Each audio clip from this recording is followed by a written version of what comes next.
নারিকেল ছাড়া নারিকেলের লাড্ডু এও কি সম্ভব? হ্যাঁ, সম্ভব।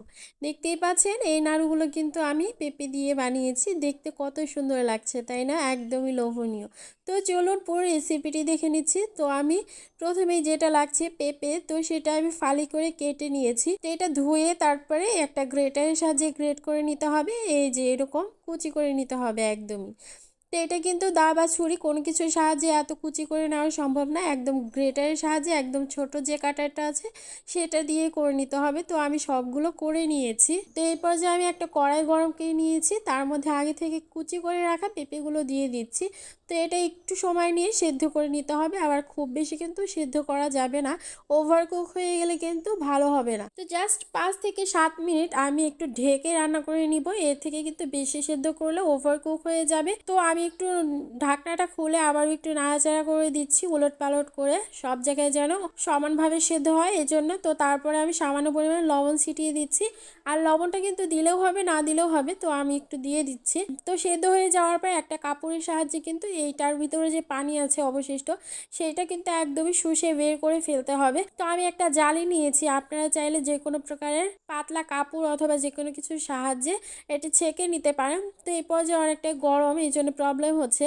তো আমি একটা স্প্যাচুলার সাহায্যে চিপে চিপে পানিগুলোকে বের করে দেওয়ার চেষ্টা করছি। তো এইভাবে করবেন আপনারা, অথবা একটু জুড়িয়ে গেলে তারপরেও কিন্তু করে নিতে পারেন, করতে হবে। তো এতটুকু পানি বের হয়েছে আমার পেঁপেগুলোর মধ্যে থেকে, এবং তারপরে দেখতেই পাচ্ছেন এরকম হয়েছে আমার পেঁপেগুলোর অবস্থা, একদমই পানি নেই। তো এই পর্যায়ে রান্নায় চলে যাচ্ছি। তো গুড়টা জাল দিতে হবে। তো প্রথম অবস্থায় মনে হলো অনেকটাই গুড় লাগবে, কিন্তু সেদ্ধ করার পরে তো একদমই অল্প হয়ে গেছে। তো এই পর্যায়ে আমার অতটুকু গুড় লাগছে না, তো আমি অর্ধেক পরিমাণে গুড়টা দিয়ে দিচ্ছি। তো একটু জাল দিয়ে গলিয়ে নিতে হবে। তো তারপরে গলে আসার পরে 2-3টা সাদা এলাচ এবং লবঙ্গ, তারপরে 2টা তেজপাতা দিয়ে দিয়েছি।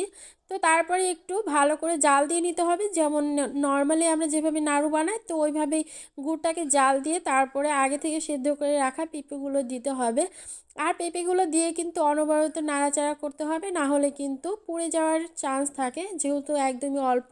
এছাড়াও গুড়টা কিন্তু এই পর্যায়ে অনেকটা জাল হয়ে আসছে, তো পুড়ে যাওয়ার কিন্তু একটা চান্স থাকে, তো অনবরত নাড়াচাড়া করে দিতে হবে। তো এই পর্যায়ে কিন্তু অনেকটাই পানি ছেড়ে দেবে, এতে কিন্তু ভয়ের কোনো কারণ নেই। তো পানিটা ছাড়ার পরে এটা কিন্তু আবার জাল দিতে দিতে অনেকটা শুকিয়ে কালারটা কিন্তু এইরকম কালার চলে আসবে। দেখতেই পাচ্ছেন মাশাআল্লাহ কালারটা কিন্তু অনেক সুন্দর আসছে। তো এইভাবেই নাড়াচাড়া করতে হবে অনবরত, নাড়াচাড়া করে লাস্ট পর্যন্ত পানিটাকে একদমই শুকিয়ে নিতে হবে। তো আমার কিন্তু অনেকটা হয়ে গেছে, এই পর্যায়ে আগে থেকে গুলিয়ে রাখা কর্নফ্লাওয়ার দিতে হবে। তো আমার কাছে কর্নফ্লাওয়ার ছিল না, আমি ময়দা ব্যবহার করেছি। তো আপনারা চাইলে কর্নফ্লাওয়ার অথবা ময়দা আটা যেটাই থাকুক বাসায় সেটাই কিন্তু ইউজ করতে পারেন।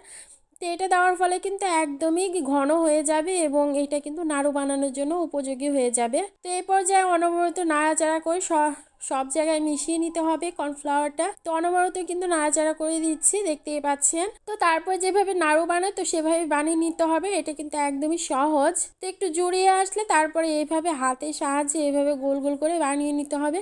দেখতে পাচ্ছেন আমি বানিয়ে নিয়েছি। তো এটা বানানো কিন্তু একদমই সহজ, আর দেখতেও কিন্তু মাশাআল্লাহ অনেক সুন্দর হয়েছে। তো বন্ধুরা, কেমন লেগেছে আমার ভিডিওটি অবশ্যই একটা কমেন্ট করে জানাবেন, আর যদি ভালো লেগে থাকে আপনার পরিবারের সাথে শেয়ার করতে ভুলবেন না। তো আজকের ভিডিওটি এই পর্যন্ত থাকুক। থ্যাংক ইউ, আল্লাহ হাফেজ।